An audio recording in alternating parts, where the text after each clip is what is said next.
Welcome back to the Brahmin Word, and we are continuing to walk through the plagues in Egypt. And today we are going to be looking at the eighth plague. And the eighth, ninth, and 10th plagues really have some very interesting Egyptian gods and goddesses that could be behind it. And so today we are going to look at that. And for me, I think there's not just one, but I think there might be two behind this specific plague. All right, but the big thing that we are going to look at today is the destruction that the locusts bring, to the point where the Egyptians start to go, Pharaoh, what are you doing? Like, at this point, you've had the magicians just completely give up, and some of the servants give up. But you still have this remnant of Egyptians that are in step with Pharaoh. But here with the locusts, it really starts to change. And so we're going to look at that today. So turn with me to Exodus chapter 10. We're going to be looking at verses 1 through 20 with the eighth plague of locusts. So let's dive right into verse 1. Then the Lord said to Moses, Go unto Pharaoh, for I have hardened his heart and the heart of his servants, that I may show these signs of mine among them, and that you may tell in the hearing of your son and of your grandson how I have dealt harshly with the Egyptians and what signs I have done among them, that you may know that I am the Lord. All right, so before we get to the plague itself, you have this interesting point that God makes to Moses. And he's basically telling Moses, hey, here's why I am doing what I'm doing. Here's why I've sent the plagues that I've sent. And here's why I'm continuing to send the plagues that I'm sending. Because I think it's really interesting as you get deeper and deeper into the plagues, you start to think, why couldn't God have just stopped at this number specifically? Why couldn't God have just stopped at 7 with the hail? Why did he feel like he had to keep going to 8, 9, and 10? Well, what happens with 8, 9, and 10 is extremely important. And I would say that's the main reason why he continues on through all the 10 plagues. But here, I think you are given a little bit of a snapshot into the purpose of the plagues as well.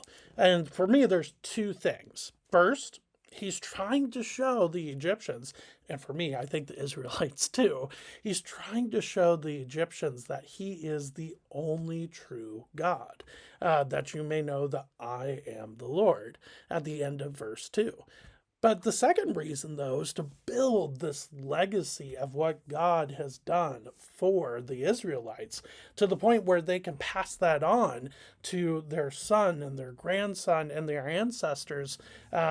This faith is not just meant for this current generation, it's supposed to be passed on.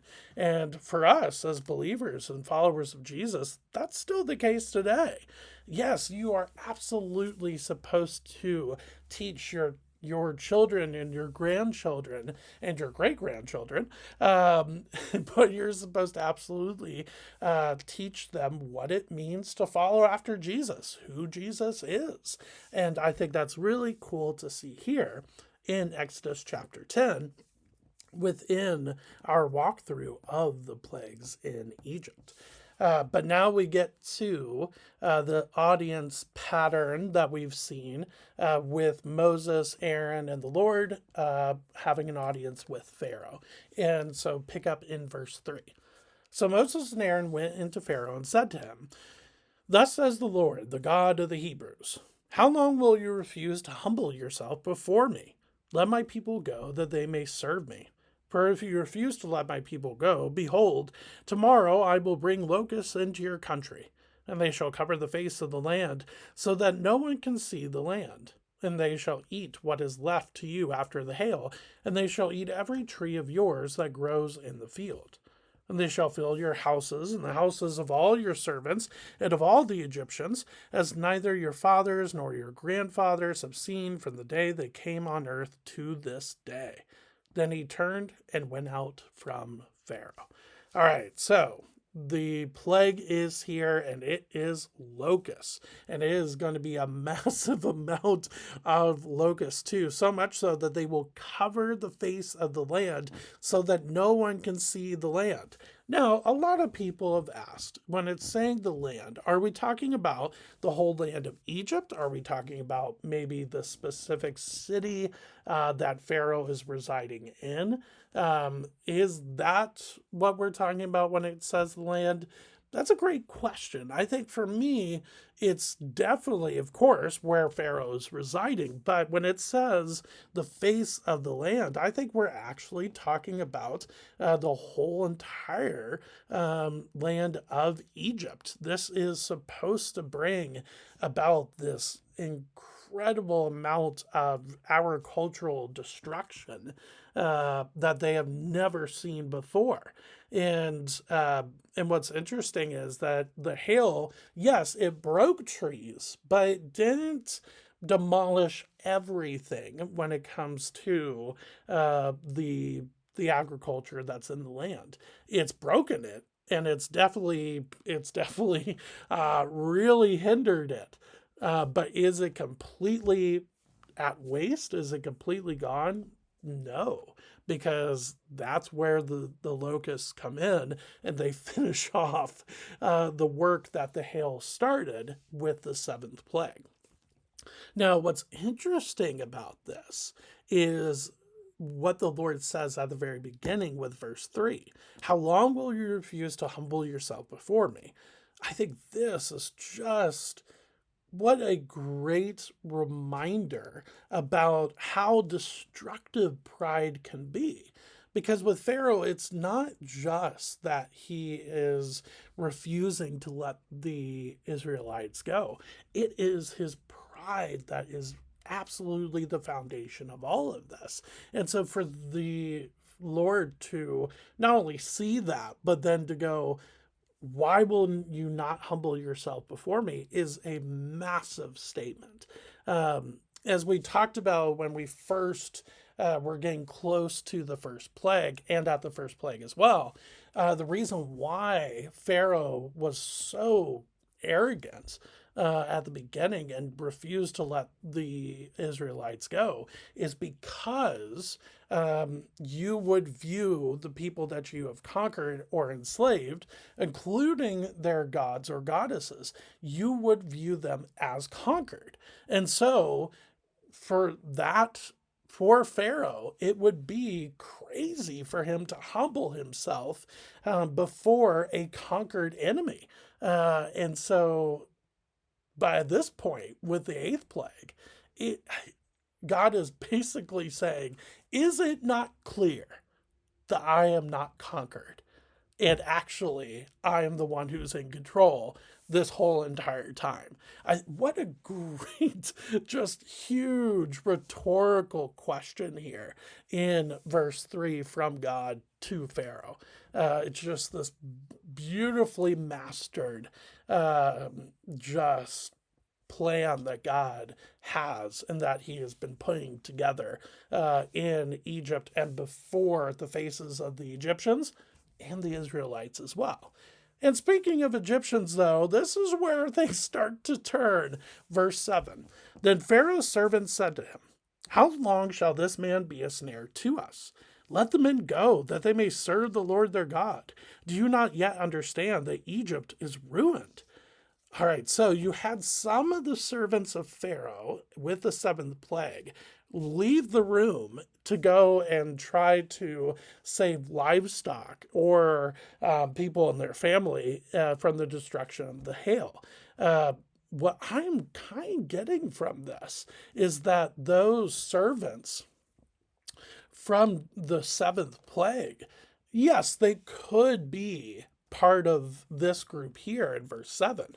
But as we see in verse 1, that there is still this remnant of servants that are refusing to let the Israelites go, but basically siding with Pharaoh and not letting the Israelites go.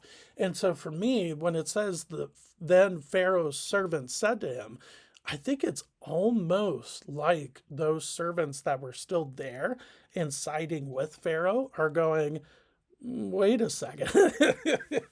I think they're maybe finally starting to wake up a little bit. Now, could it be the ones that left and actually listened to Moses, Aaron, and the Lord with the seventh plague? Absolutely. But me personally, I think it's probably more so the ones that were siding with him because we're told about them in verse 1 of this same chapter. And so you have context there. But they make a very, very good rhetorical question. They go, why are you allowing this to still happen? Go and fix this. And so maybe it looks like he might be doing so, but we kind of know how that's going to go. Verse 8. So Moses and Aaron were brought back to Pharaoh, and he said to them, go serve the Lord your God. But which ones are to go? Oh, he's so close. Like, go serve the Lord your God.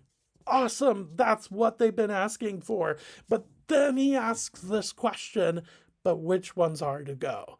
And you're thinking, oh my goodness, he's not listening again. You've been told exactly who's supposed to go before all the people of Israel. And yet you're asking this question because you're still not listening. Moses responds, verse 9. Moses said, we will go with our young and our old. We will go with our sons and daughters and with our flocks and herds, for we must hold a feast to the Lord. But he said to them, the Lord be with you, if ever I let you and your little ones go. Look, you have some evil purpose in mind. No, go, the men among you, and serve the Lord, for that is what you are asking. And they were driven out from Pharaoh's presence. All right, so it's really, really interesting what could be going on behind the scenes with how he responds to what Moses is saying. Moses is basically saying, look, everybody is supposed to go. It's not just the men, but it's everybody. And Pharaoh just goes, no, no, no, you must have a really shady scheme behind it. And so therefore, I'm not going to let you do that. I cannot let you do that. And he mentions the little ones. So again, in this time, little ones or children are very, very it's very interesting how they are valued in the ancient Near Eastern culture. At times, you would think that they are completely worthless. Like there's not really that much love for children. There's not really that much care for children. Yes, there are some cultures that are more communal, but there's a lot of cultures that just will just treat them as little beings that just need so much help and they're just kind of a burden, basically. The problem is, though, that in the ancient Near Eastern culture as well, you have so many different cultures that see children as these legacy builders. These little ones are supposed to be the ones that take on your legacy and build off of that.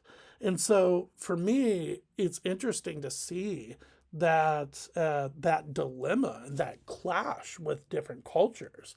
I'm not saying that Egypt is on one side and Israel is on the other, but it's really interesting here to see that in Pharaoh's mind, he wants the little ones not to go because he wants them to be controlled. He wants them to not be given the legacy of ancient Israel. I think that's kind of what's going on. Why he mentions the little ones are not to go, and so I think that's interesting to see. But because of this, they were thrown out of Pharaoh's presence, and therefore the plague happens. And so, verse 12. Then the Lord said to Moses, Stretch out your hand over the land of Egypt for the locusts, so that they come upon the land of Egypt and eat every plant in the land, all that the hail has left. So Moses stretched out his staff over the land of Egypt, and the Lord brought an east wind upon the land all that day and all that night. When it was morning, the east wind had brought the locusts. The locusts came up over all the land of Egypt and settled on the whole country of Egypt. Such a dense swarm of locusts as had never been before, nor ever will be again. They covered the face of the whole land, so that the land was darkened, and they ate all the plants in the land, and all the fruit of the trees that the hail had left. Not a green thing remained, neither tree nor plant of the field through all the land of Egypt. Then Pharaoh hastily called Moses and Aaron, and said, I have sinned against the Lord your God, and against you. Now therefore forgive my sin, please, only this once, and plead with the Lord your God only to remove this death from me. All right, we'll take a pause there. So you have the plague of locusts come, and it's really interesting how they're brought to. You have this grand mass east wind, and then all of a sudden you have just this massive amount, this dense swarm of locusts, and they just go ham on all of the plants that are left, even the ones that were broken from the hail but are still there. All of those broken pieces gone. Like it's just this massive amount of destruction. I think it's interesting too that you see in verse 15 that the land was darkened, which then follows up with this darkness that can be felt with the ninth plague. I think that's kind of interesting that you see a little bit of maybe a foreshadowing or something like that of the darkness that's about to come. But this darkness is something that you can see, and it is terrifying because of all the clicks and all the munching, and just it would have been so just bizarre to watch. But then too, just the agricultural hit that this country has taken over these plagues. You have the blood of the Nile. You have just the massive amount of frogs everywhere, which is gross to think about. And then you have the locusts as well. And so this country has at this point gone through so much. We've seen now a medicinal plague. We've seen a weather-based plague. We've seen agriculturally based plagues. And from here, it just gets even harder to read, whether that be the darkness that you can feel, but then specifically with the death of the firstborn. And so it's just really, yeah, it's crazy to think about. Now, before we get to how the locusts left, the gods and goddesses behind this one, very interesting. All of them are interesting in my mind, but this one specifically, very interesting. A lot of people have thought, could it be this Greco-Egypt combo god called Serapis? I don't think so. Mainly because of the combo of Greco and Egyptian. Or sorry, did I say Greco-Roman? I meant Greco-Egyptian earlier. My fault. But me personally, that combo of Greco-Egyptian makes me believe that that's probably not who we're talking about, just because it's so much further into history, or earlier, after the plagues. It's so much after the plagues actually happened that it's probably not going to be Serapis. Me personally, I think it's probably very two big Egyptian gods and goddesses. One a god and one a goddess. All right, so first is Set. Set is a massive Egyptian god in Egyptian mythology. It is, and the reason why he is so massive is because he's so complex. The reason why he's so complex is because he actually murders his own brother, Osiris, and is seen as a very evil deity, actually, Set is. And so you have this very just dark history, but at the same time, he is also the god of deserts. And so there are bits and pieces. Set was a vital. He also did protect Ra as well at times. So there's this balance with Set that is very, very interesting. But the main reason why I think he is connected to this is because of the deserts and the storms, and being known as kind of the god of chaos. And well, locusts are definitely chaotic, especially with this grand dead swarm that they come to Egypt in. But you also see that they come with this east wind out of the desert, and so for me, I think that's really interesting that you see that being described as the locusts show up. The east wind bringing the locusts. And so for me, I think that's really interesting to look at. Um, but I think it's more than just Set. I think it also could be a goddess called. I don't know exactly how to pronounce this. It could either be Isis or Isis. But she is, again, very, very interesting.